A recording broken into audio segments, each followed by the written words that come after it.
सदाशिवसमारम्भां शङ्कराचार्यमध्यमाम् अस्मदाचार्यपर्यन्तां वन्दे गुरुपरम्पराम्। ॐ सहना भवतु सहनौ भुनक्तु सह वीर्यं करवावहै तेजस्विनावधीतमस्तु मा विद्विषावहै। ॐ शान्ति शान्ति शान्तिः। ॐ पार्थाय प्रतिबोधितां भगवता नारायणेन स्वयं व्यासेन ग्रथितां पुराणमुनिना मध्ये महाभारतम् अद्वैतामृतवर्षिणीं भगवतीम् अष्टादशाध्यायिनीम् अम्ब त्वामनुसन्दधामि भगवद्गीते भवद्वेषिणीम्। यं ब्रह्मा वरुणेन्द्ररुद्रमरुतः स्तुन्वन्ति दिव्यैस्तवैः वेदैः साङ्गपदक्रमोपनिषदैः गायन्ति यं सामगाः ध्यानावस्थिततद्गतेन मनसा पश्यन्ति यं योगिनः यस्यान्तं न विदुःसुरासुरगणाः देवाय तस्मै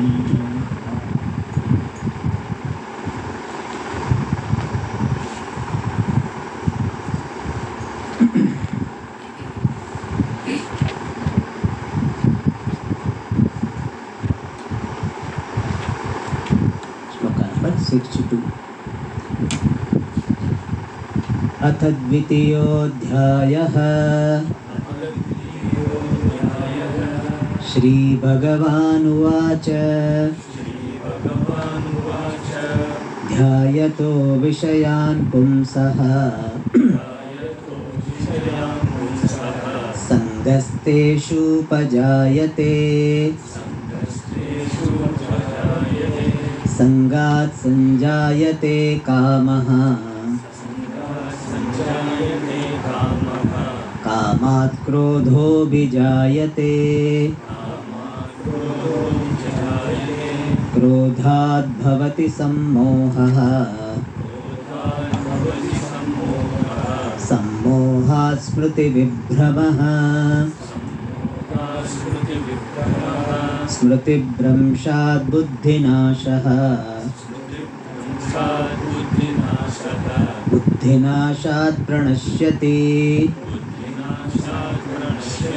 रागद्वेषवियुक्तैस्तु विषयानिन्द्रियैश्चरन् आत्मवश्यैर्विधेयात्मा प्रसादमधिगच्छति प्रसादे सर्वदुःखानां हानिरस्योपजायते प्रसन्नचेतसो ह्याशु बुद्धिः पर्यवतिष्ठते। Last time we read this nasti, no? Nasti buddhirayuktasya nachayuktasya bhavana nacha bhavayatas shantihi ashantasya kutas sukham.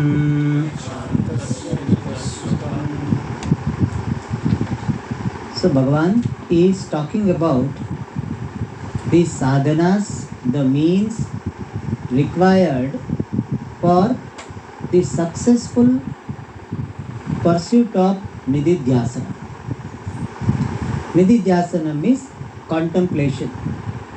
Contemplation upon the true nature of myself, which is limitless Brahma. So sadhanas we have seen earlier that by karma yoga and upasana, person attains this chitta shuddhi, purity of the mind and calmness of the mind. And then person does the Shravana and Mananam. By that he gets Jnanam, Prajna. And by the sadhana of Nididhyasanam, one gets the Thira Prajna, Jnana Nishtha. And Arjuna had asked the question about this Thira Prajna, the person who has got this abiding wisdom. So contextually, Bhagavan is talking about the sadhanas required for the contemplation which will give Jnana Nishtha, abiding wisdom. And here Bhagavan Sri Krishna is highlighting these two sadhanas which should accompany Nididhyasana. What are they? Dhamma and Shama. Dhamma means the mastery over the organs, Shama means mastery over the mind.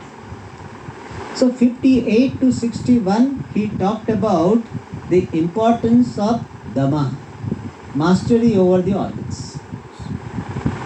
Then 62 onwards he is talking about the importance of the nature of Shamaha, mastery over the mind.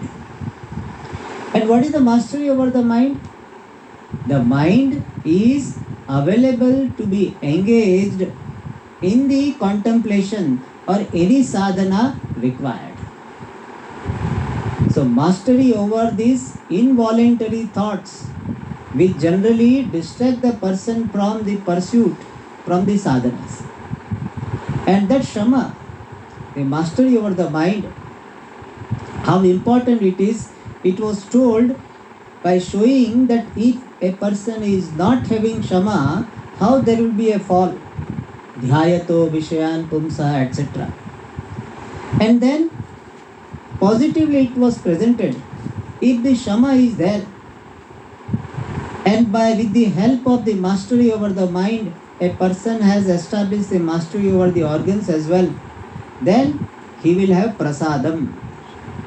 Prasada means he will have healthy state of the mind, swasthyam, composed mind, healthy mind. And when this healthy mind is there, prasade sarva dukkhanam hanihi asya upajayati.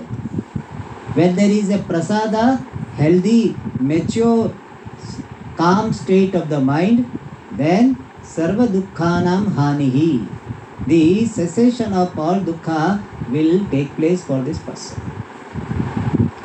And this we had seen in two ways.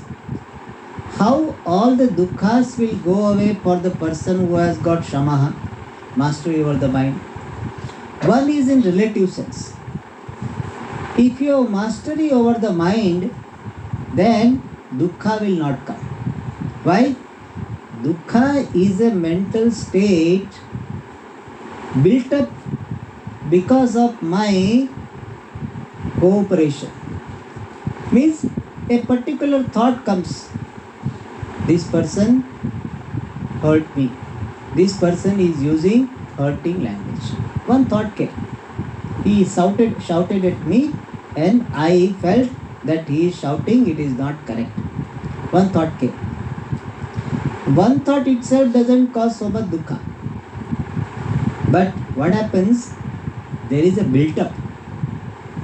See, this person, not only this time, last time also he had done. Not only this person, other person also had done this.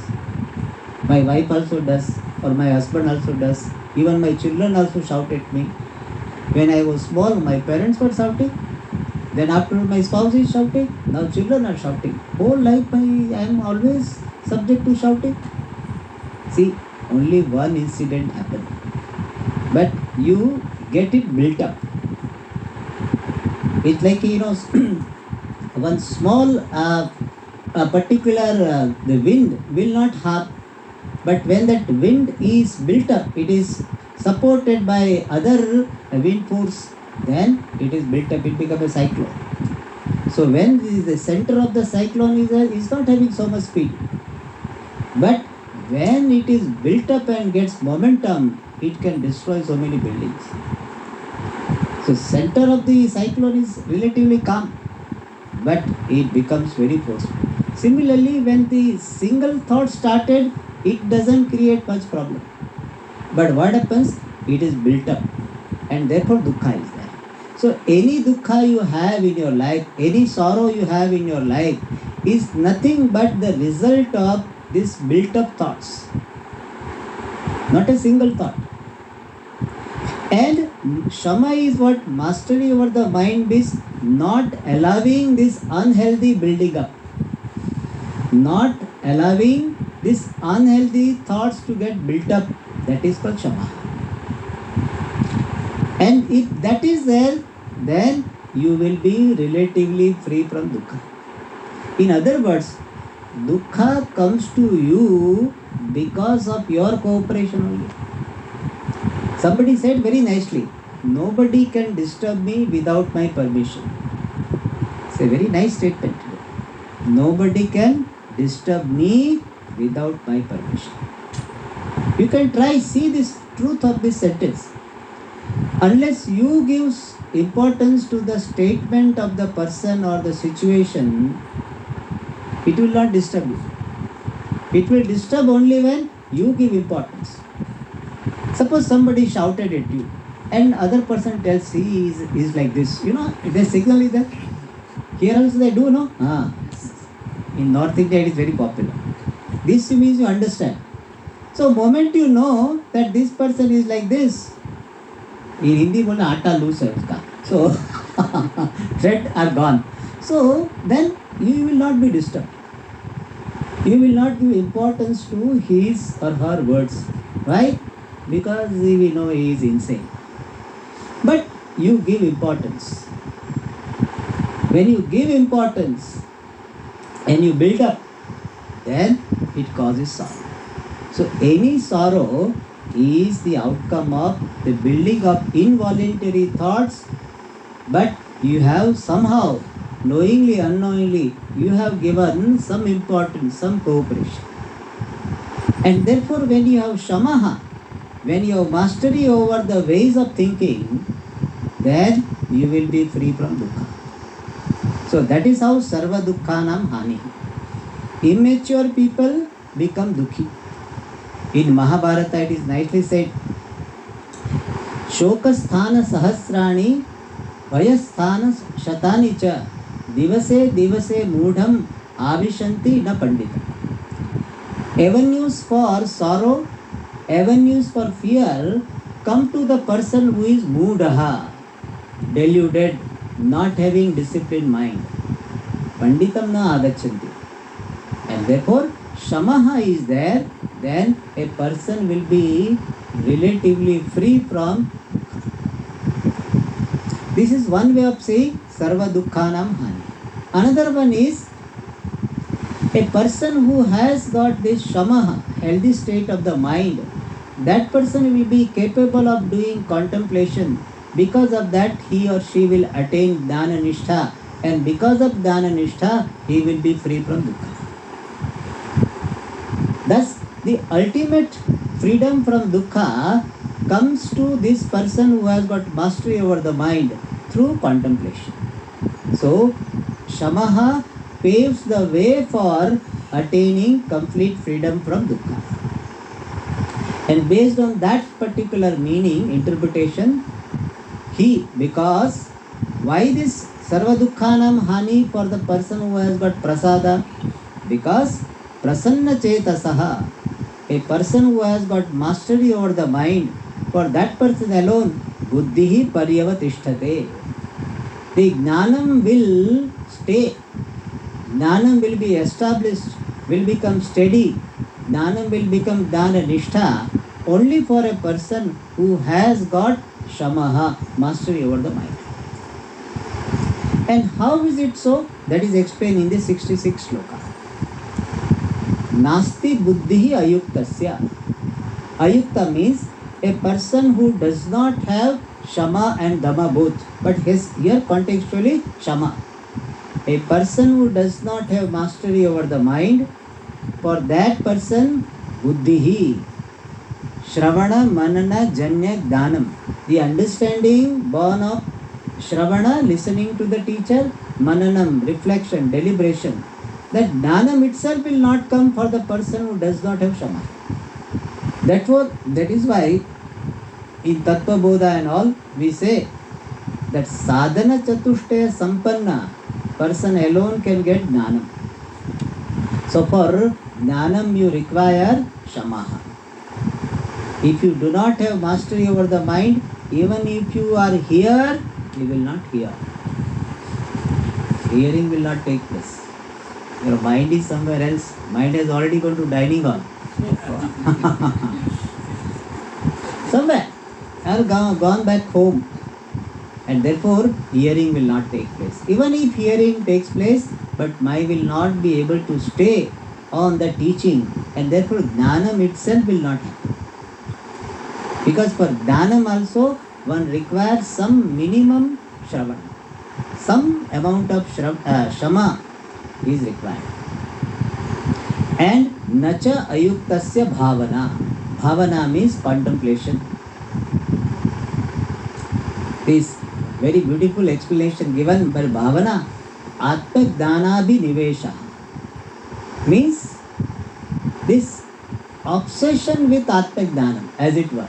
Means a person is having atmajnanam alone in his mind during all waking hours. Like, sometimes they used to give advertisement, they eat cricket, drink cricket, sleep cricket. Similarly, this person has got morning, he starts his day with Prataspara Mirudhi Sanspuradhatma Tattvam. So he starts with the contemplation upon Brahma. Generally, people start the day with what? Cell phone. Any message, WhatsApp? No. But this person starts his day with contemplation. Ends the day with contemplation. In fact, there is a one stotram. It's called Ratri Smaranam. The one is a Pratasmaranam, other is a Ratri Smaranam. So there also, that whole day, what all activities have happened, they belong to the body, mind, sense complex. I am the Sakshi of all the activities.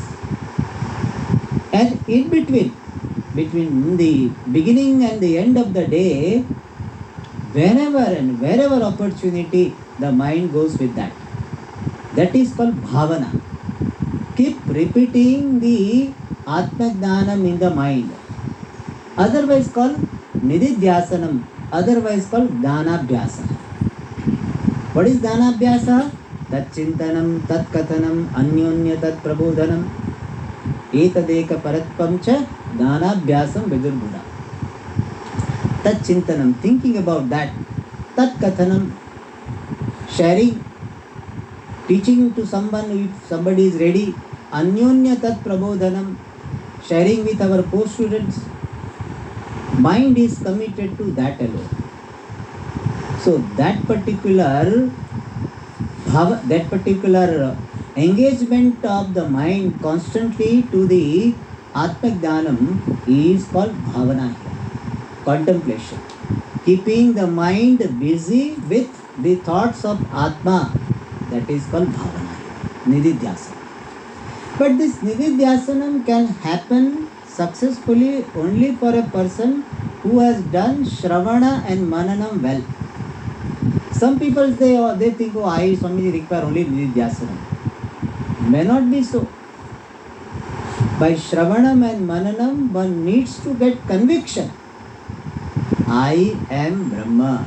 The Brahma Satyam Jagan Mithya Jivo Brahmaiva Naparaha is very well convinced. So during contemplation, there should not be again doubts. If doubts are there, then person needs to again focus more on Mananam. So nididhyasanam is what is already cooked, he is eating. Or what he has eaten, he is digesting. That is why it is called assimilation. The new doubt resolution is not required.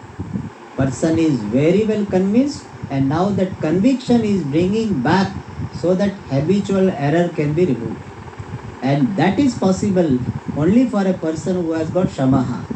Without shamaha, ayuktasya, a person who does not have shamaha, mastery over the mind, bhavana, contemplation is not possible.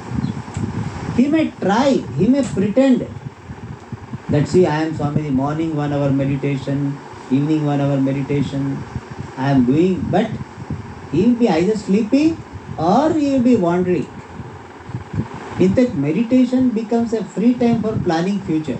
So you plan whole future because you are relatively free, not disturbed. So Nididhyasanam will happen when a person has got Yuktatvam, mastery over the mind. So a person without Shamaha, Jnanam cannot come, contemplation also cannot come. And Nacha Abhavayataha Shantihi. A person who does not do contemplation, for that person Shantihi. Here Shanti refers to Moksha. Avidya Tatkarya Nivrittihi Shantihi. Removal of this ignorance, complete removal of ignorance and ignorance born wrong conclusion. That is called Shanti. In other words, becoming free from this habitual error, habitual conclusion that I am a karta, I am a bhokta. Means I have done this, I am going to enjoy this, I am going to suffer this. That type of conclusion is called Ashanti. And Shanti means these conclusions are no more disturbing the person. Otherwise, every Ajnani person will have these two things. What? Guilt and hurt. Guilt is there because I consider myself to be karta, doer. I have done this, I have done this, I have not done this. Therefore, I feel guilty. However much the people praise, but still guilt remains. And hurt. This person hurt me, that person hurt me. If I do this, that person will hurt me. So I was subject to hurt, I am subject to hurt, I will be subject to hurt. That type of situation remains as long as Jnana Nishtha has not come. So when abiding knowledge comes, then only person becomes from this guilt and hurt based on the notion of doership and enjoyership. And that freedom from this kartrutva, bhoktrutva, bhranti, the delusion of doership and enjoyership, is called here Shanti. So without contemplation, freedom from this habitual wrong conclusion is not possible. So abhavayatah na Shanti. And ashantasya kutas sukham. A person who has not become free from the wrong conclusions born of avidya, born of ignorance, for that person, how can there be abiding happiness? Kutas sukham, how can there be happiness? Even in normal, if you take it as simple meaning, ashantasya kutas sukham. In your life to be having relatively abiding happiness, Shanti is required. If you are Ashanta, Ashanta means you are disturbed, you are this not having tranquility, then Sukham cannot be there. So Ashantasya Kuta Sukham, that is in relative sense. But here Ashanta means a person who is not free from wrong conclusions, habitual conclusions about oneself. That person, how can there be happiness? So happiness seems to be there by the association with the objects. If I eat this, I will be happy. If I listen to this, I will be happy. If I have this house, I will be happy. But that happiness is very, very momentary. If you see in your life, when you are having this long, if you had this long period of satisfaction, it was not because of some material achievement. It was because of your right attitude, or you were relatively free from this wrong thinking, this wrong passion. When you are relatively free from that, you can be satisfied. But complete satisfaction, complete sukham comes only when you are free from this kartrutva, bhoktrutva, when you are free from the sense of limitation. And without that, kutas sukham, there cannot be happiness. So in this shloka, what is suggested is, if you have shama, mastery over the mind, then jnanam is possible, Jnana nishtha, abidance in knowledge is possible, and then only shanti, freedom from wrong conclusion is possible, and then only abiding happiness is possible. And therefore, Shama is very important. Now, in the next two shlokas, the topic of Shama Dama together is being concluded. And in the next shloka, how if Shama Dama are not there, how wisdom, little bit wisdom person had, that also is taken away. That is shown to show the importance of Shama Dama for a sadhaka. Indriyanam hi charatam yanmanonu vidhiyate tadasya harati prajnam vayulnavamivambasi.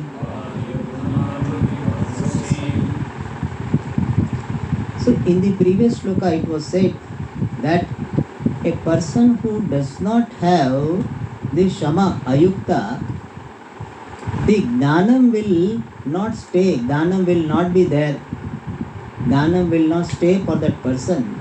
How is it so? That is explained. Yan Manaha, whatever mind, which is Charatam Indriyanam Anuvidhiyate. Anuvidhiyate means follows. The mind which follows Charatam Indriyanam, wandering sense organs. My eyes are going after these beautiful forms. My ears are going to hear some pleasant song, etc. My tongue is having the craving for tasty food. My tactile organ is having the craving for some comfortable touch, having this craving for some very good perfume or fragrance. And the mind is also following these organs. Organs are wandering and the mind is following the organs. Such a mind which is following the organs which are wandering, that mind Pragnam Harati Asya, that mind will take away whatever little knowledge person has attained. Means what? If a person attended some Vedanta classes and he got some understanding of Vedanta and he is not mindful about this Shama and Dama, so his organs are wandering and his mind is following the organs, therefore mind also is wandering, then what will happen? That he will be distracted to only thinking about the sense objects, and Atma-Jnanam, whatever little he got, that will be slowly forgotten. So people, again and again, they have to start with Tattva Bodha. Why? Well, forgot. Again and forgotten. He studied for 2-3 days or 5 days, again forgotten. Why? Again got lost. So a person whose mind is going after the sense objects through the sense organs, that mind will take away the prajna, means will take away the person from the Atma-Jnanam to the sense objects. So instead of thinking about Atma, Brahma, etc., he will be thinking about all the time eating, drinking, etc. This club and that club, so many clubs will be there, so many eateries will be there, and specialized in some particular dish. That here people will say, Swamiji, in this restaurant, this North Indian food is very good. In that restaurant, this Kerala food is very good. In that restaurant, the Telugu food is very good. Specialized restaurant. If you ask him, he is like a Google for you. He will tell you which item is available. He is all the time busy. So this is only one example. So many other things. So all anatma padartha take away the attention of this person. And therefore Atma-Jnanam is what? Obscured, veiled once again. And that is said here, Tat Asya Harati Prajna. And for that example is given. Vayuhu navam iva ambasi. Iva means like. Like what? Vayuhu, wind. Ambasi, on water. Nava means a boat. Suppose there is a water body, big water body. On that one boat is there, which is sailing, and it is going in a particular direction. But strong wind comes. This boat was supposed to go straight, but wind is on the slant direction, inclined direction, and therefore what will happen? This boat wants to go straight north. Now it has to go to the east. Why? Wind is very powerful, and sometimes it can take to the south also. You want to go north, it's a very powerful wind. Similarly, so here three things are there: water, navam means this boat, and the vayu, wind. Similarly, our mind is like vayu. The mind which is indisciplined mind is like vayu. And our wisdom, whatever little wisdom gained by attending some classes, unassimilated, very what is called feeble, weak knowledge, that is like this navam, our boat. And water is our buddhi. In our buddhi, this very feeble knowledge, shastriya jnanam, is there. And if a person was not distracted, this very weak knowledge would have become strong knowledge one day. But what happens? This knowledge, which is like the boat, in the buddhi, water, is distracted by indisciplined mind. So it is something like, a driver is supposed to drive the steering wheel.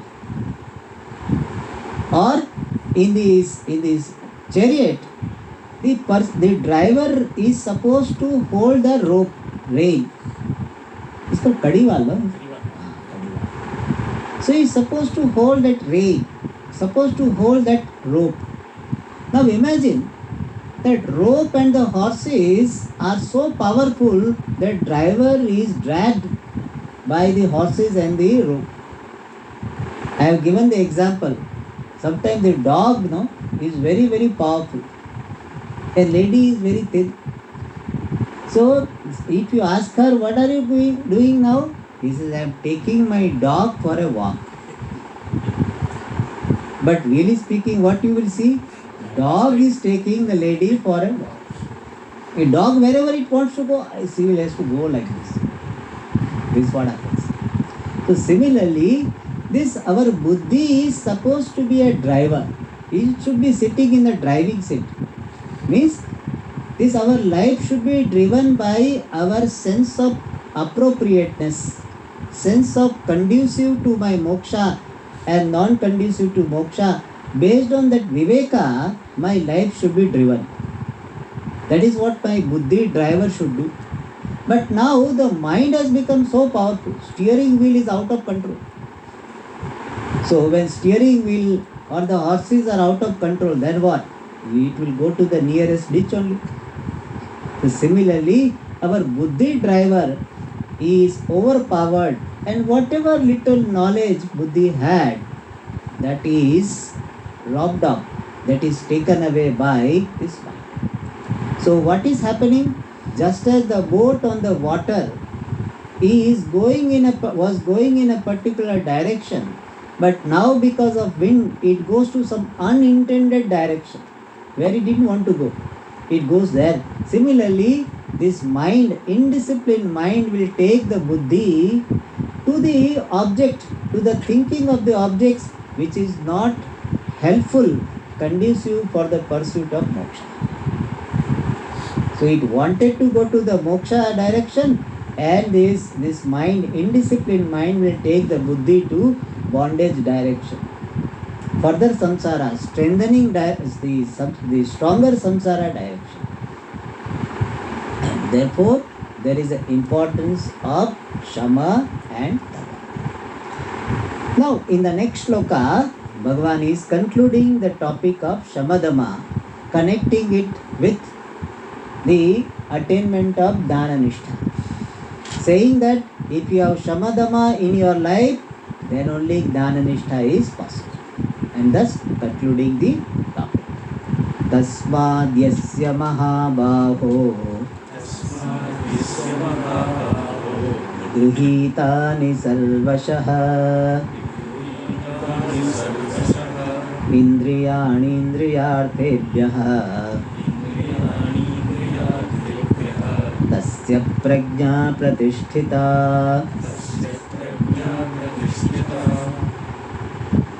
Tasmad means therefore. Therefore means what? If shamadama are there in your life, then only dana nishtha is possible. If shamadama are not there in your life, dana nishtha and moksha are not possible. Therefore means we have seen the importance of shamadama by co-presence and co-absence. If you take this medicine, you will be alright. If you don't take medicine, you will suffer. Therefore what? Take medicine. Similarly here, Bhagavan is telling Arjuna, I have told you both ways. If shamadama are there in your life, you will have this jnana nishtha, abiding wisdom, and thereby freedom. If they are not there, you will be remaining in samsara and going deeper and deeper in samsara. Therefore, hey Mahabaho.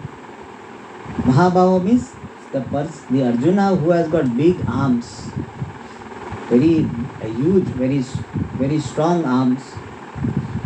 By using this word Mahabaho, Bhagavan is suggesting Arjuna, just as you have this physical strength, similarly you should have the strength of Shama and Dama. Physical strength is not a guarantee for your mental strength. Many times you have seen that person is physically strong, mentally very weak. And sometimes people are not physically so strong, mentally very strong. Therefore, Bhagavan is reminding Arjuna, it is not enough for you to become physically strong, be mentally, intellectually, maturity-wise strong. Therefore, Mahabhav. Yasya, for whosoever, for whichever person, Indriyani Indriyarthebhyah Nigruhitani. Sense organs, here we have to say along with the mind, Samanaskani. So sense organs along with the mind, Nigruhitani, are restrained, withdrawn. Indriyarthebhyah, from the sense objects which are not conducive for moksha. We have already seen earlier, when we say mastery over the organs, it does not mean stop using the organs. Mastery over the eyes doesn't mean I keep the eyes closed all the time. Mastery over the tongue does not mean I don't taste anything. Mastery means proper usage. Therefore, Indriyarthebhyah means from unnecessary and harmful sense objects. Indriyani, the organs, and along with the mind, Nigrihitani, disciplined, withdrawn, restrained. Sarvashaha, in all aspects. All aspects means what? A person cannot say that Swamiji, I am not interested in this perfume, etc. Gandha, I don't have any passion. Touch also, I don't have passion. But Swamiji, only one weakness. I am very fond of eating and I cannot say no. Anytime anybody offers, I cannot say no. And moment I think of food, I have to eat. I am so helpless. Night 11 o'clock also, when I am reading something, I have to eat. So only one weakness is there. People say that only one weakness. One weakness is good enough to distract you from the pursuit of moksha. Generally, we give the example of mosquito net. In your mosquito net, only one hole is there, and so mosquitoes are so many are there outside. He says, only one hole is there. One hole is good enough to disturb your sleep. Similarly, if one weakness is there, then Chidreshu anartha bahuli bhavanti. They say the strength of the chain is measured by the weakness, the weakest link. Whatever is the strength of the weakest link of the chain, that is the strength of the chain. Strongest chain link is not the indicative of the strength. Whichever the weakest. So if one area you have got issue, then that also can become the avenue for getting distracted. Therefore it is said sarvashaha. One needs to pay attention to all areas of passion without becoming judgmental. Some people may be thinking, Swamiji, you only rightly said, Swamiji, I have got only one weakness, food weakness. So you just need to work on that without becoming depressed about it. But one needs to work. Therefore, sarvasha. So a person who has got mastery over the organs and the mind, tasya prajna pratisthita. For that person alone, the wisdom will become steady, not otherwise. Tasya, for that person having mastery on both mind and the organs, knowledge will become steady. Jnana nishtha will come. Therefore, Shama and Dama both are important. Now people will ask this question, Swamiji, all this is okay, but how to get it? Jnana nishtha comes by Shama Dama. But how to get Shama Dama? First of all, I will generally tell this. I have not repeated for quite some time, so I will repeat. If you want to attain any quality in your life, the first thing should be what? You should be convinced of its importance. You should be convinced that I want to have it. If you say if it is there, fine, it is not there also fine, it will not come. So first thing, if you want to attain Shama and Dama, should be what? You should be very well convinced for my pursuit, for my even relative happiness in life, Shama and Dama are very important. I would like to have them. I am very well convinced I would like to have them. Second thing is the sense of possibility. It is possible to get Shama Dama. If you say, Swamiji, I don't think I can get rid of this addiction, you will not. So sense of possibility should come. Anything you want to, significant thing you want to attain in life, these two things are necessary. What? That you are convinced to get it, and second thing, you have sense of possibility to get it. And the third thing is, you should be ready to sacrifice to get what you want. Some people say, I want the best quality, but I am not ready to pay for it. Hindi में बोलते सस्ता और अच्छा. So the cheapest I want, the best I want. Best will not be cheapest and cheapest will not be best. So in life, when you want to attain some significant things, you should be ready to pay the price. Means to attain Shama and Dama, if certain things I have to drop, certain things I have to let go, some money I have to spend, should be ready to do it. In our life, we have got this, what is called, sometimes desire for something, but not readiness to pay for it. People say, Swamiji, if Vedanta class is there, within 1 kilometer of our house, I will come. Walking distance, I will come. Different people have different range. Swamiji, 1 kilometer, no problem. I will come. It's a walking distance. Some people say, Swamiji, 5 kilometers, no problem. 5 kilometers. Some people say, Swamiji, 25 kilometers also I will come.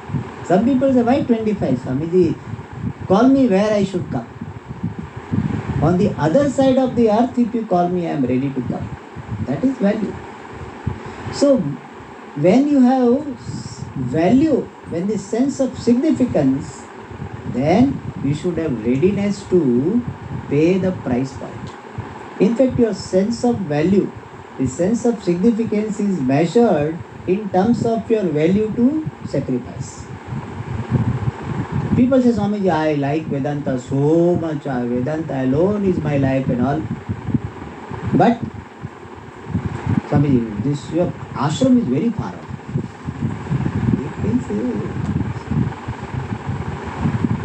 It's like somebody is telling, that one girl is telling that for you I can go to any place, even I can go to the moon.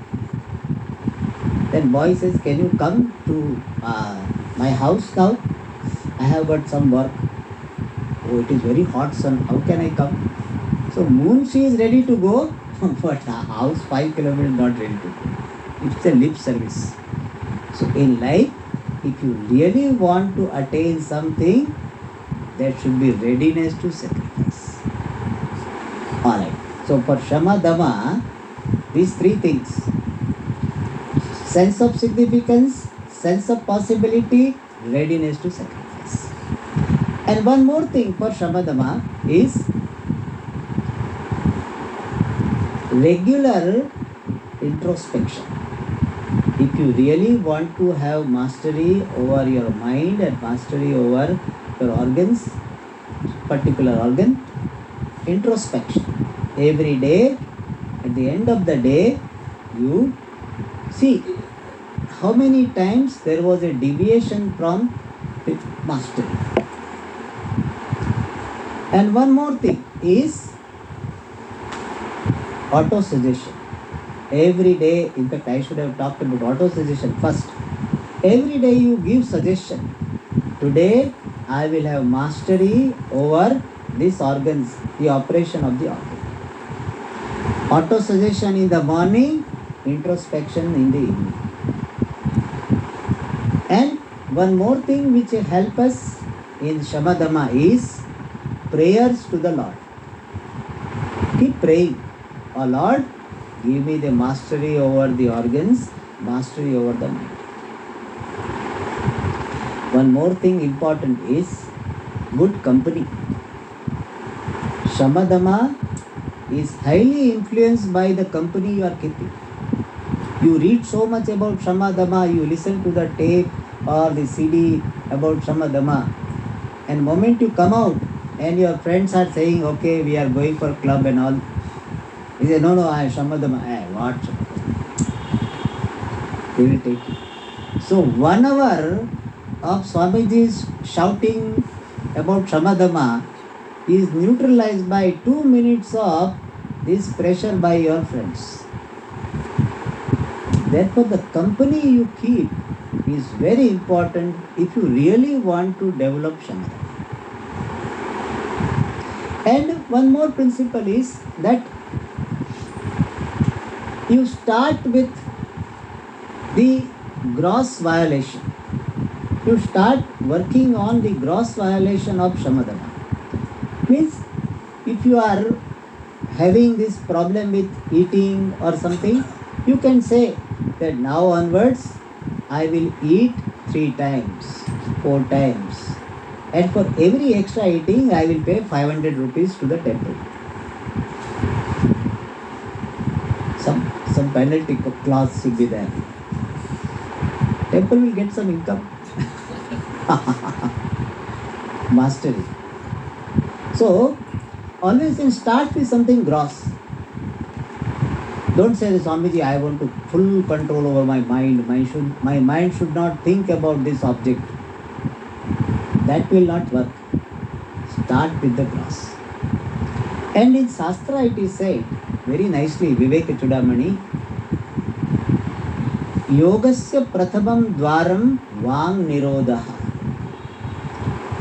Mastery over your talking is very important for your sadhana. And in fact, talking and eating The tongue, no? Mastery over the tongue is very important. Talking tongue and tasting tongue. So, develop that mastery on that. And you have reasonable goal. Don't say that in 3 days I will be out of this. Take reasonable goal. And have the guidance of some sadhakas or the teacher for your Shamadama. Then Shamadama will slowly come. And as I said, Shamadama will come when you have sense of importance. So that all the shlokas what we have seen, the content of that you have to again and again deliberate upon and see that yes, really Shamadama are important. So with this, the topic of the Shamadama is completed. Now again Bhagavan Sri Krishna goes to the topic of this Atma Jnanam, the self-knowledge which alone is made assimilated by the sadhana of Nididhyasana. So what is that wisdom which is made stronger by Nididhyasana? That wisdom is given in the next sloka. Ya nisha sarva bhutanam tasyam jagarti sanyami yasyam jagrati bhutani sa nisha pashyato munehe.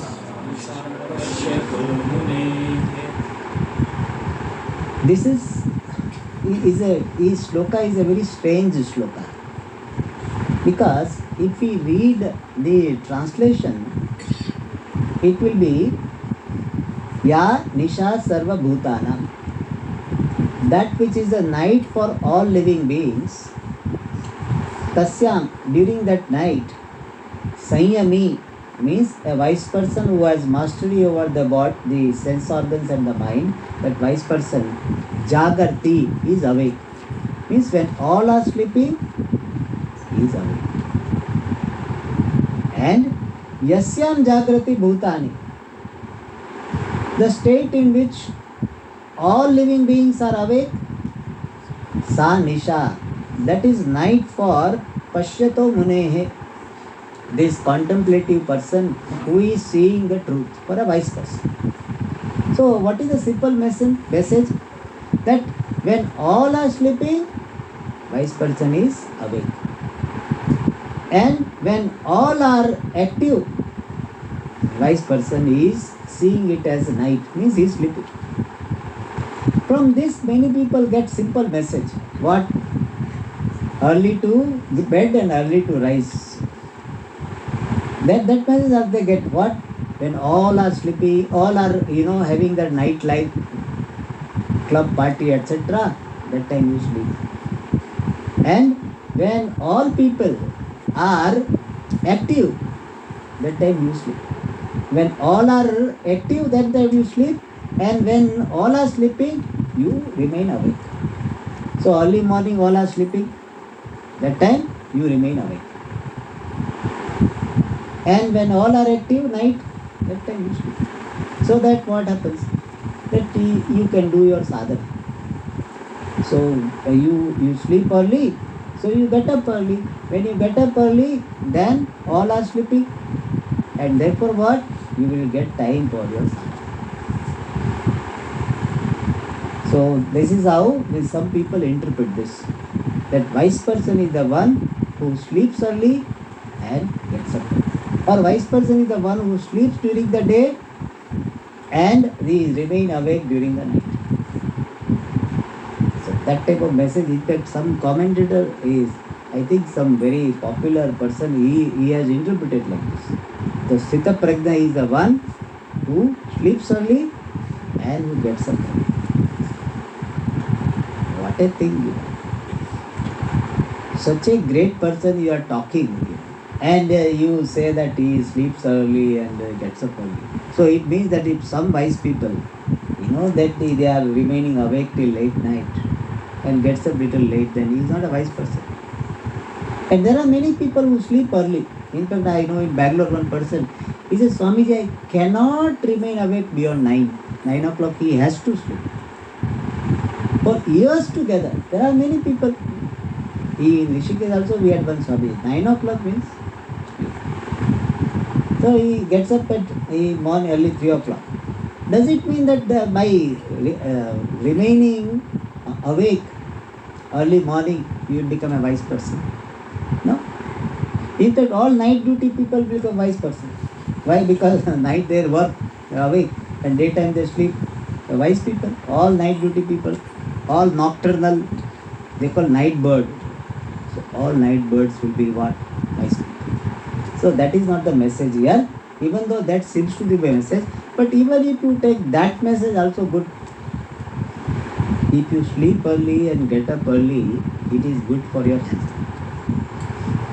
If you are awake, remaining awake till late night, 11, 12, there is a likelihood that you will eat also something. Because you will, 7, 8 o'clock you had your dinner, so 11 o'clock again you have to have something. And when you have something, regular food will not be available. So you have to open the fridge, get some chocolate, ice cream, etc. Then what? You put on weight. Therefore, it is good to, even for your physical health, it is good that you sleep early and get up early. But that is not the message here. Don't say Swamiji told a good lesson. Whole essence of the class was what? Essence of the class is that. What? Get up early, sleep early. So that is not the message. There is a very profound message which we'll see in the next class. Om Purnamada Purnamidam Purnat